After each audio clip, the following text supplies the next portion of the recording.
So in the 19th century, racial theory was seen as something new, it was sophisticated. And there were some Christian theologians who began to use racial theory. Geiger identified it in the work of Ernst Renan, who was a French Catholic. For Renan, Jesus wasn't really Jewish.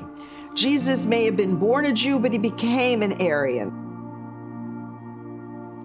What is an Aryan? German. There was a bestseller that said Jesus was born in Schleswig-Holstein. People didn't like portraits of Jesus in which he had dark hair and looked like a Jew. They wanted to paint him look like a German with blonde hair, blue eyes, But this became a movement that called itself the German Christian movement.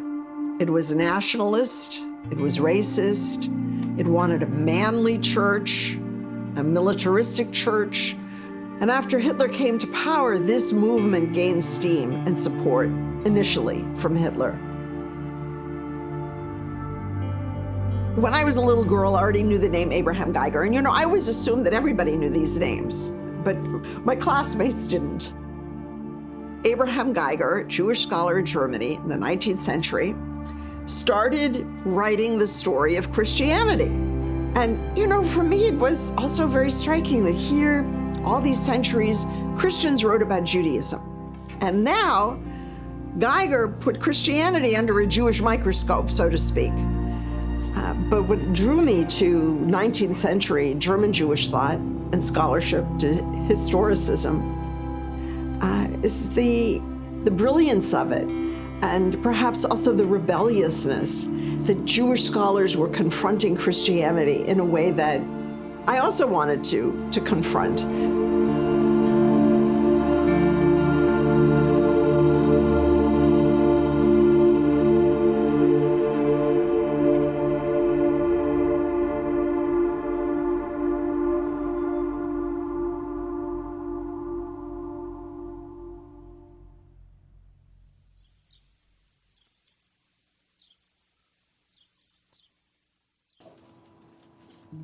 I grew up in New York City on the Upper West Side. My home was what one would call very Orthodox. People call it strictly Orthodox, but I prefer to say lovingly Orthodox. My parents' friends were mostly European Jewish refugee scholars, and they sat at our dinner table Friday nights. So I grew up hearing the names of Goethe and Schiller and Thomas Mann and all the great German writers in particular. And I guess I had a feeling often of being a tourist in America. My parents just didn't feel very American to me. The atmosphere was full of joy. My father was actually very, very happy to be a father. He loved it. Shabbat was very special. Jewish holidays were special. Hi, everybody. You were the one, I went to your bar mitzvah, the one at Temple Emmanuel. Oops, sorry about that. And then we would go in the dining room, it was time, and kindle the lights. And my father would bless me. And then we would go in the living room where we had windows facing the Hudson River, facing west. And we would watch the sunset and sit together. My father describes that when he writes about wonder. That was a moment of wonder in the week on Shabbat.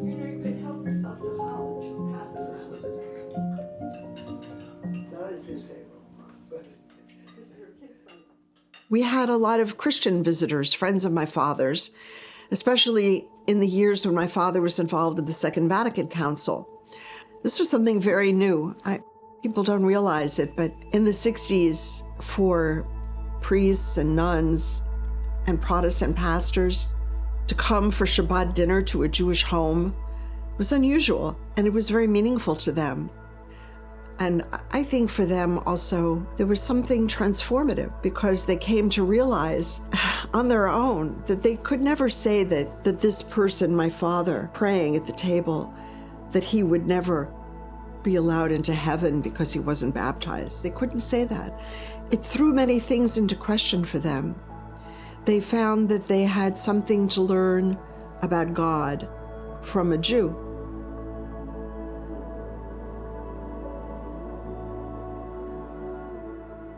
My father is Abraham Joshua Heschel. He was born in Warsaw in 1907 to a Hasidic family. And he used to be, even at the age of 5, he used to give learned talks. He suffered a tragedy when he was 9. His father died in an influenza epidemic. The family was very poor. And then when he was in his teens, 2 things happened. He was ordained as an Orthodox rabbi by Menachem Zemba, a very distinguished Orthodox rabbi. And he also decided that he wanted to study at a university. Because in that Jewish world, that world of Eastern Europe, of Hasidism, nobility was not about power or wealth. Nobility was about piety. And a Hasidic Rebbe was a person who devoted his whole life to cultivating his soul, to learning how to pray more deeply, and to helping other people to pray, to overcome despair, to feel close to God, to inspire people.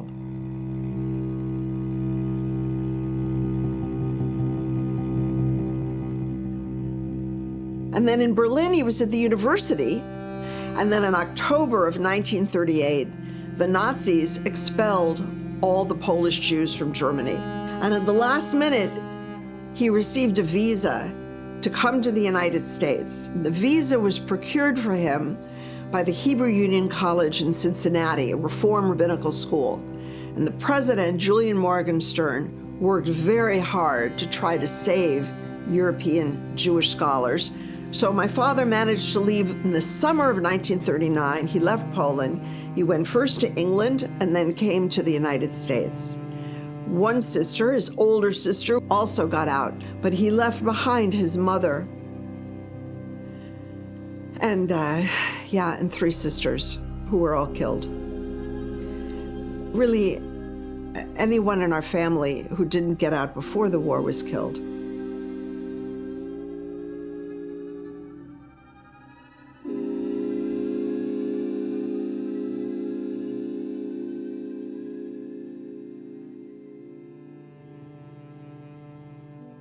Why wasn't he destroyed? What resources did he draw from to be so prolific, so engaged, to still have a voice in the aftermath of that immense suffering? So my father was a profoundly religious person. He prayed, and he never succumbed to despair. And he also felt that he had been saved, as he said, plucked like a brand from the fire, for a purpose. He had a purpose in this world, and he wanted to fulfill it. He was also a person who was not angry. In Jewish law, if you're angry, you have to reconcile before you can pray. You can't be angry and then pray. Not possible. I see the civil rights movement as one of the most important movements for Jews in America. My father came from Nazi Germany, where there were Protestant theologians saying that the Old Testament is a Jewish book and had no place in the Christian Bible, and they threw it out. And they said Jesus was an Aryan, not a Jew, and so on. And then he comes to America, and there's Dr. King lifting up the prophets and Moses. It's amazing. And I think about all the young Jewish kids who went to the South and got involved. 2 of them were murdered. I think the civil rights movement actually was a balm that healed Jewish souls after the Holocaust. It made us proud of being Jewish in so many ways. It lifted up our Bible. It gave us a sense that we have something to stand for. And we did.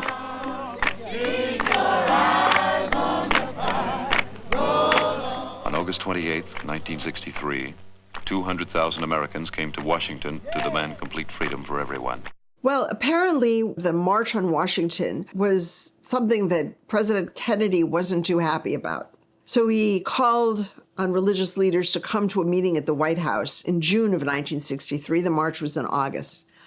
And he invited my father. And the meeting was held on Shabbat. My father would never go on Shabbat. So my father responded with a very important telegram that I found among his papers. It says, President Kennedy, I call upon you to declare a state of moral emergency. We need a fund for housing, for education, all of the issues that need to be addressed to overcome the racism of our society. I'm paraphrasing now. And he said, it's a precipitous hour, he said, and that this calls for moral grandeur and spiritual audacity.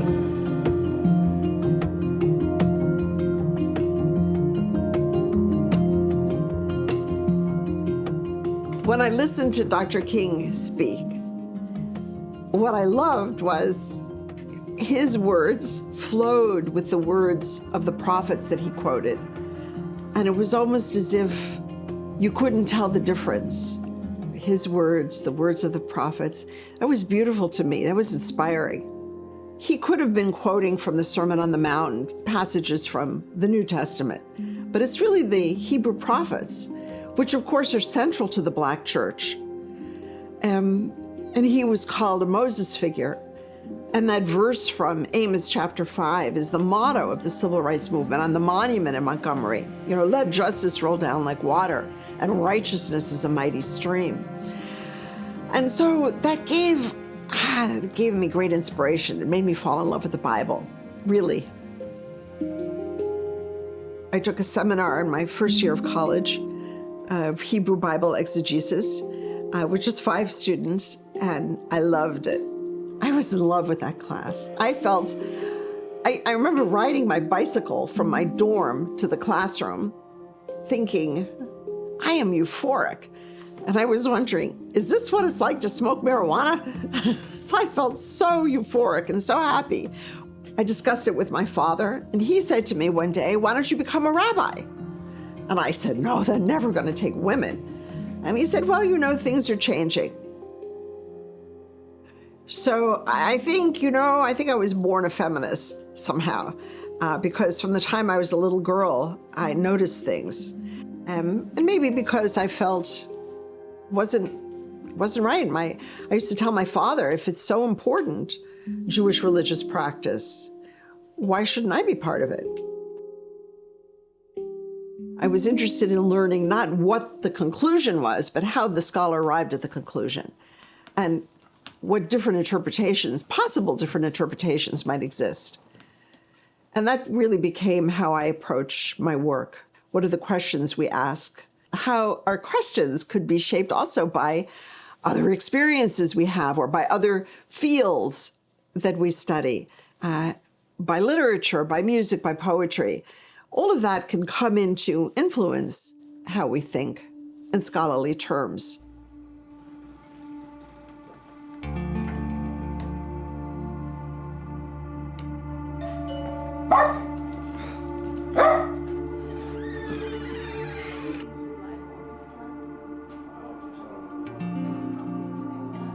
But you have to listen before you can even try to talk. How do you listen? Listen to all sides, understand what they're saying. And I think we are losing our ability to listen. I read a Hasidic text, and there was a line that said, you're only whole when your heart is broken. And I just started weeping. My heart has to be broken for me to be whole. Because when it's broken, I can know myself. I have room for God to enter. I know that I need God and I need other people. And I know what it means to have a broken heart.